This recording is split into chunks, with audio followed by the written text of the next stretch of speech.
And the high priest told us after the meeting was over, he wanted to talk to us, my friend and I. So after the most we had left, he says, the master of my life has revealed to me that it is time for you people to become acquainted with the worship room of the gods. Well, we started to move toward a beautiful grand staircase. Beautiful. The banister was huge. It was massive, and the iron, wrought iron work that they had done in it was super. The beautiful decorations on the walls, the chandelier on the first landing. See, that was the first landing. About you go down about 8 or 10 steps, and then you had the first landing. It was huge and beautiful. The light arrangement was the nicest I had ever seen in my life.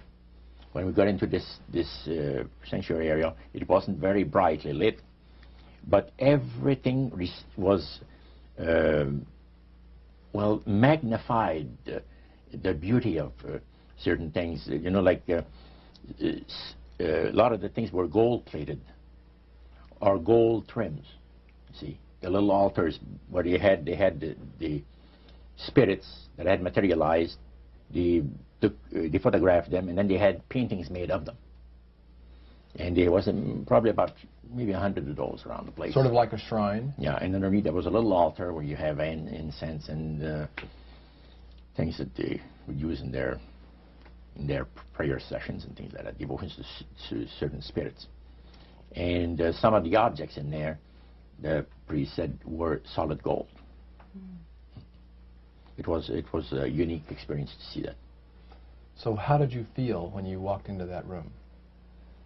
I felt that these people had power, and they had a lot of it. Did that attract you? Yes and no. You had mixed feelings about it? I had mixed feelings about it, yeah. Because to a certain extent, things looked so good and sounded so good to us. But you see, I'd been brought up in a Christian home where my parents had told us we were 8 children in the family, and especially the older ones, you know. My dad says, well, you know, if you get involved in wrongdoing, you're going to have to pay the price. There's always a cost for everything in this world. So this thought kept creeping to my mind. Just how far you go with these spirits before we start paying the price. See? So it made you just a little bit nervous. Oh, yes. But yet you kept going back. Oh, there was no way out. Because that's what we're told. You knew at that time. Yeah. So you were moving forward more on fear. More on fear, yes. Because the high priest said that the master had special plans for us in our lives. And that no one ever went into this society unless they were invited by the spirits. See, so that was made very clear. And he also expressed to us the danger, explained to us the danger of going against the will of the spirits. And he mentioned about this one man and his wife that live in a fireproof building in Montreal. The place burned right down with him in it. Mm-hmm. He was one of their members that had decided that, well, he wanted to think things over. He was not going to get initiated at a time that the spirit said he would like him to be initiated into the society. So in reality, Rpger, you were chosen by high-powered demon spirits to be a part of their human, special, privileged group. You see, these people in Montreal, the society, like the priest mentioned, there's thousands of spirit worshippers in only different societies of spirit worshippers in this world. But he says we are the elite. We know the real truth about the master and his angels. And they're not hideous-looking beings. They are gorgeous creatures.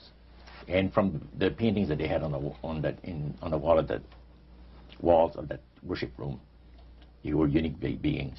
Especially there was a painting full length painting of the fallen Lucifer above his altar, and that was very fascinating because he looked like a man of great intellect, high forehead, the way that he looked with his eyes, the way he had the eyes looking.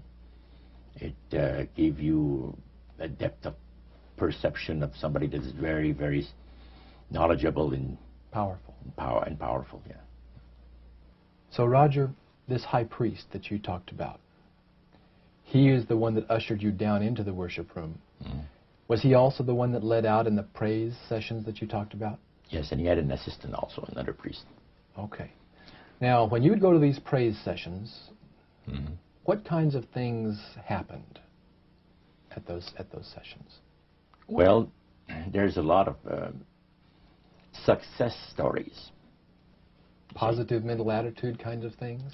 Well, yes, a lot of success stories. The masters has done this for me and that for me. I remember one lumber dealer, he had like half a dozen different operations in the province of Quebec, and everything that he touched seemed to turn to money. You know? And he was telling about it. And then there's this other person that was a clairvoyant that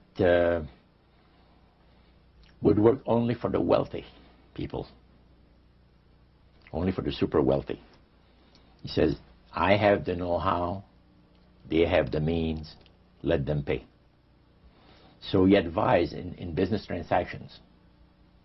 They would come to him and say, listen, I look at this deal that I might get, you know, this factory or whatever it is, like, because this person was interested in industrial real estate, see. And he would talk to the spirit, and then the spirit was audible to him. See, you could hear the spirit talk to him, but the man did not hear. So the spirit was telling the clairvoyant what, well, he called himself an astrologer, reading the moons and the stars, and, you know. Now, what was the term you used for his title, this man?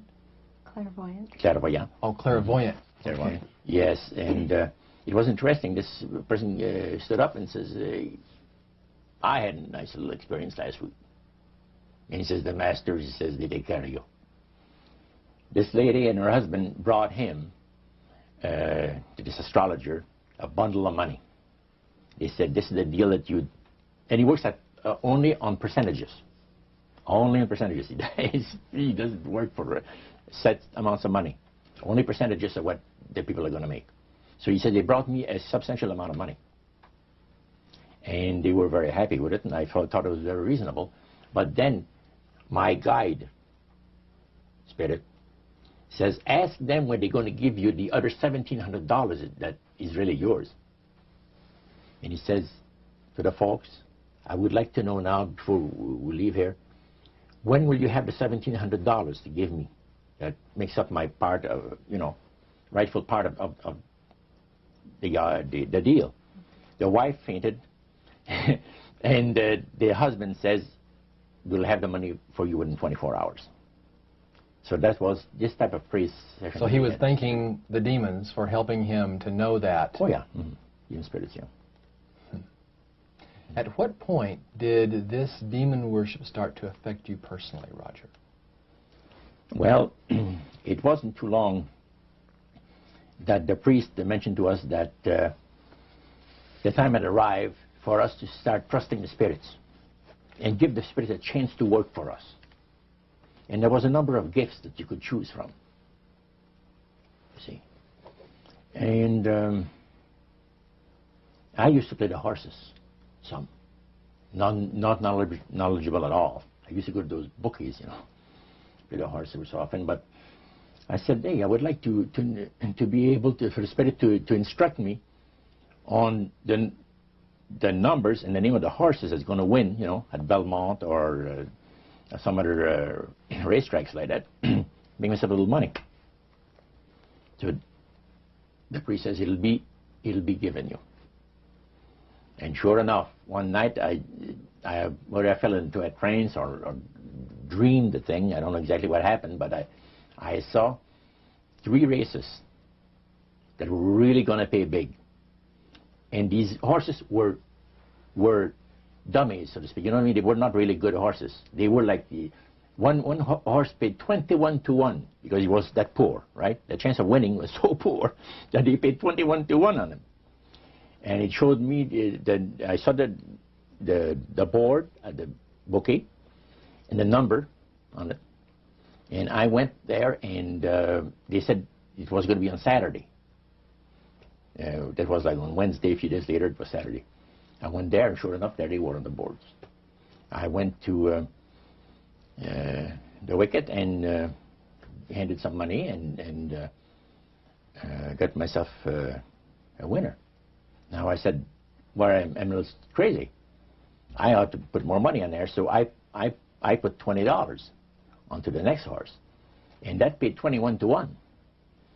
So you know, I left there with maybe $400 or $500 in my hands, and I started to do that. In this case, I went directly down to the finest men's shop on St. Catherine Street and bought myself a $200 suit. And in 1946, a $200 suit was. In 1946, people used to work at the RCA Victor, where I had worked before I went to the Navy, for $18 a week. And the good earners were $75 to $50 to $75 per week, you know, for labor. So the demon spirits looked on you so favorably, they began to help you win in your gambling. Then I went to other bookies, you see. And one day, I am told of the man at the cage, where you do your bet. He says, my boss would like to talk to you. And he said, you go right through that door over there. Oh, sure. So I know the guy says, come on in. The guy's sitting behind a big desk, smoking the big cigar. So he says, you're Rpger. I says, yeah. He got up and walked around me. He said, you don't look that smart. I said, what, sir? You don't look that smart. He said that you could pick horses that are winners when they're supposed to be losers. Where do you get your help? What do you mean help? I'm not getting any help. I just happen to go and... Oh, no. We've been watching you here, he says, for a number of weeks. And you always leave here with some of our good money. And I'll tell you, buddy, if you want a list of all the bookies in Montreal, I'll give you a list of them. But he says, I want you out of here. And don't show up again. Because somebody's going to put a... You know what I mean? I said, okay, sir, I won't be back again. So it's a tough business, being gambling. So even with the spirit's help, it was tough. Yeah. Well, it's stuff he's going to shoot you, yes. Yeah. The high priest would say a number of things to you when you were in these praise services, and you went to a number of them over a period of time. Talked about the issues of the great conflict. You've already touched on that a little bit. I want you to follow up on that a little bit more, Rpger. Some of the things that you wrote in your book, Trip into the Supernatural, sounds a whole lot like what we as Christians today know as the Great Controversy. What were some of the things that he told you there? Well, he says that there's a great controversy going on between the force of good and evil, between Christ and Satan. And they always praise the great master, Satan, as a super intelligent being that he is, beautiful to behold. And if he ever appears to you, you won't be able to look upon him because it'll be too bright. It'll just ruin your vision. The high priest said he was in Chicago, and the spirit appeared to him and said, Morneau and his buddy, George, has invited them to the service, and the fellow that is in charge while you're away says that he's going to wreck all the work that the spirits have done for the last few years to get these people into the society. So the high priest, which is in Chicago, picks up the phone and calls, and the spirit appeared to him, and he said it was the angel was so bright that he could not look upon him. And he says after he picked up the phone to dial, he couldn't dial the phone because of the fact that his vision was so terribly blurred by the light, the beautiful light of the bright being. And he asked, dial 0, and the operator came on, and she had to, dial for him. And they talk about many, many things in regards to, who's going to win this conflict. Any discussion about fire and brimstone? Yes. He says, the Bible people, talking about the Christians, they read in the Bible that, you know, we're all going to land in a lake of fire and this and that. So that's baloney. He says the conflict is going to end peacefully. Christ is going to realize that you might as well abdicate the rights of this planet, take his few people on with him to his planet in the center of the galaxies, and we will be left with a master who will resurrect all his people that will be as numerous as the sand of the sea. See? And the master will rule forever and ever and ever. A happy people. And he named some of the people that's going to be there. I don't want to mention the names because they're known to history. Yeah. So that was quite impressive. Did you always feel, Roger, that these people were telling the truth? Oh yes, yeah. Yeah, they really had things down straight. But I was not satisfied with the answers. And there was something, and I understand now it was the Spirit of God saying, hold back, fellow. Hold back. And the priest had talked about us thinking seriously about being initiated into the cult. Right. So they let you come to sort of take a look-see, yeah. But you can't go back for several months. Oh, yeah. It's not a matter of whether you're going to be initiated or not. It's when. Okay. You see? So they begin to press you for a commitment. So the priest said, look, fellows, I'm not going to pressure you into anything, okay? But I want to show you what the spirits can do for a devoted servant. We went downstairs, not through the staircase that I talked for the worship room of the gods, but at the other end of the building. Went downstairs, and a number of times I'd gone there to the men's room, and I heard these typewriters clicking like the dickens. Man, it's going. I said, why do we have a lot of people typing in there, in that room? Well, we went there that evening, and he knocked, and the man says, come on in. And there was all those typewriters moving along by themselves, typing at the speed that I'd never seen before. And not only that, the high priest says, I want to show you something clever. So he says, follow me. So we went around the table. There was like 2 long tables, and they had about 10 typewriters.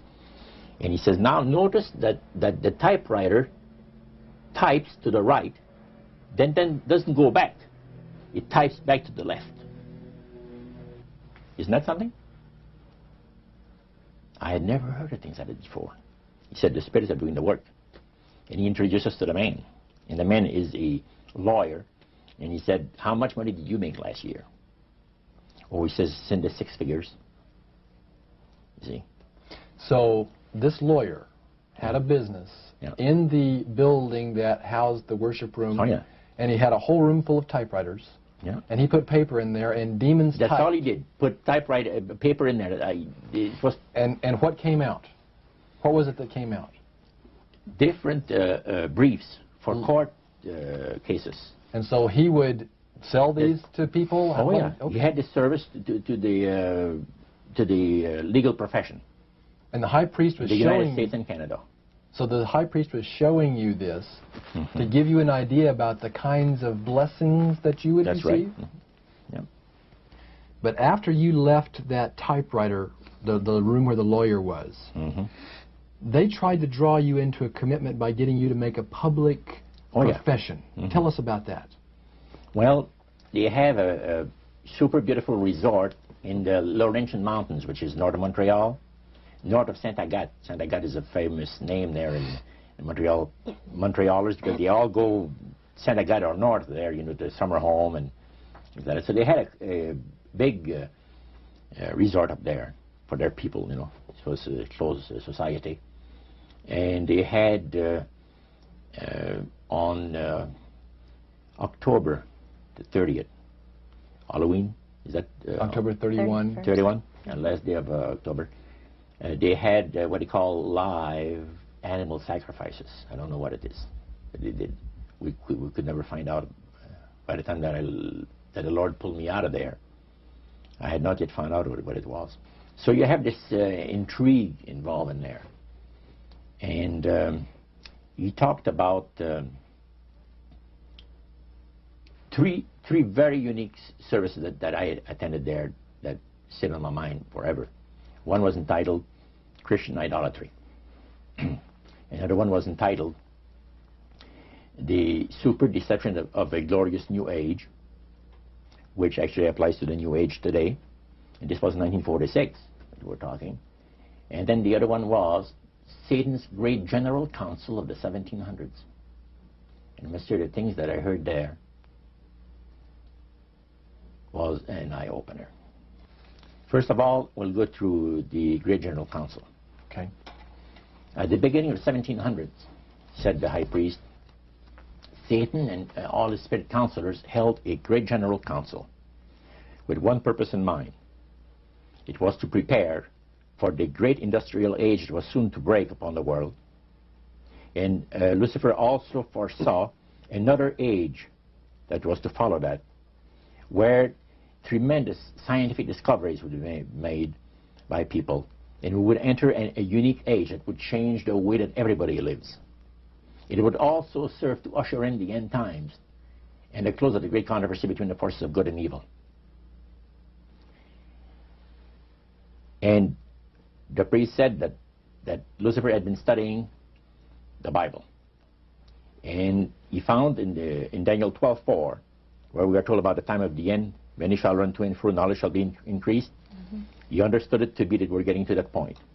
And he had, with all the spirit counselors, to change their modes of operation in order, to ensnare people. Mm-hmm. And to devise a way whereby people would disqualify themselves from being members of Christ's kingdom. And he was just very candid about this. Oh, yeah. Telling you and the rest of the group, 60 or 70 people there, the plans that close to 100 people. Lucifer had revealed to him. Mm-hmm. And by the time the council came to a close,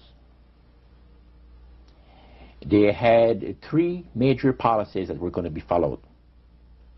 First, they were to see to it that humans would be made to believe that Satan and his angels do not really exist. Because up to that time, you could walk down a street of Paris and you would have signs that would say where you have a soothsayer or a fortune teller of some type, and if you want to put a curse on someone, you could go and see this other old lady over there, the old witch. That's the way it goes. But now it had to change. Lucifer says we have to make sure that people, humans, get to believe that Satan and his angels do not really exist. You know, Roger, that's interesting because a recent research study report that I read indicated that in a national survey, I believe it's over 75% of people do not really believe in a real tangible devil. But there is one. Oh, yeah.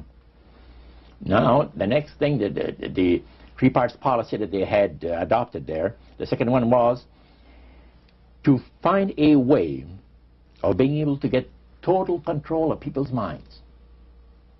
And that would be done by taking hypnotism out of the realm of the occult and introduce it as a new science for the benefit of mankind. So part of what the high priest told you was Satan's strategy to take total control of people's minds.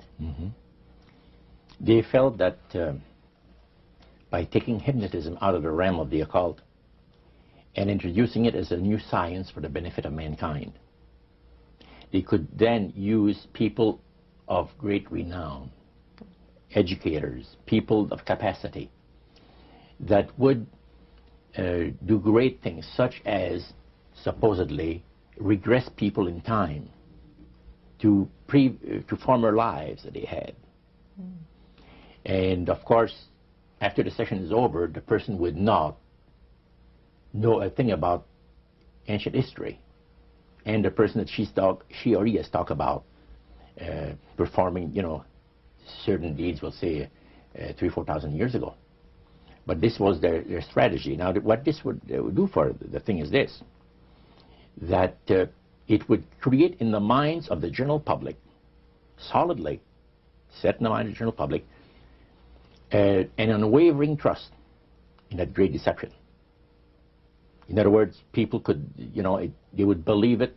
This person was hypnotized, was regressing time to, former lives, and did this and did that and noticed it, and maybe Alexander the Great, we will say, you know, and some of the generals and people like that. And the person, after the session is over, you know, comes out of hypnotism, and he or she doesn't know what she's talking about. See? So now this would be a way of de-Christianizing the Western world through the avenue of mysticism. Mm. Now the time came when Lucifer decided that he had to choose a person to initiate this thing. And Franz Mesmer, which was an Austrian physician, was chosen. Because now, the priest told you all of this? Oh yeah, okay. Because he was most capable. Mesmer originated a theory called animal magnetism, later on named mesmerism. Mesmer was led by the spirits to believe, and this is what a priest said, was led by the spirits to believe that certain persons have a magnetic influence within themselves, so to speak, that would cause them to have great power over other persons, even to the point of placing them into a trance. And at that time, that was readily accepted by people in general, at the time that Mesmer lived. So people realized, you know, that some people got the capacity to put you into a trance. That's the way. Now, by the time that he died, in 1815, a lot of the physicians in Europe were using hypnotism as a means of anesthesia. Now, hypnotism is the same as mesmerism? That's right. Okay. So mesmerism that's been developed to a higher degree of refinement. And the priest went on saying that the plan of Satan to deceive the human family this way, he says, is the most intriguing thing to his mind. And he went on saying how it was going to be brought about. He said that a fellow by the name of Darwin and another fellow by the name of Thomas Henry Huxley would be used by the spirits because in their childhood they had been hypnotized by medical doctors. And they figured that they would be real good subjects to lead the people into this belief that they had, that Satan wanted to bring into people's lives. Now, what were those 3 points again, Roger? The 3 things were, number 1, that they did not want Satan did not want the human family to think that he or his angels existed. Right. The second point that you made had to do with taking control of people's minds. That's right. The third point was what? Was to destroy the Bible without burning it. Okay. See? And what was his strategy on that? On that, it was very interesting. Because after the Great General Council, it was decided that Satan would tutor Charles Darwin personally in setting up the principles of his theories of evolution. He was tutored by Lucifer himself, fallen Lucifer. And at that time, it was understood, Satan and his spirit counselors understood, that if a person was led to believe in the theory of evolution, it would, in his life, destroy completely the creation week of the Bible, the fall of man, and the plan of redemption. It would do away with it. In one fell swoop. Yeah. Now, he made a unique statement. He said that according to the spirits, anyone that teaches a theory of evolution is considered to be a minister of a great religious system. See, they call it the religious system, the theory of evolution, because it is a system of schooling people and getting them to disqualify themselves and being members of Christ's kingdom. And he said that every teacher of that theory is recognized by the spirits as a person of great value and receives a very special unction from Satan himself, giving great power to induce spiritual blindness, to convince and convert. 3 capacities are given to those teachers of the theory. Then, that's not all. The priest says that Satan considers the teachers of the theory of evolution to be so valuable to him that in the sight of all the inhabitants of the galaxies, he assigns a retinue of bright, beautiful angels to follow that educator all the remainder of his life. And that in the sight of the inhabitants of the galaxies is the greatest honor that he can bestow upon his workers, on mankind, and to, until the controversy is finished.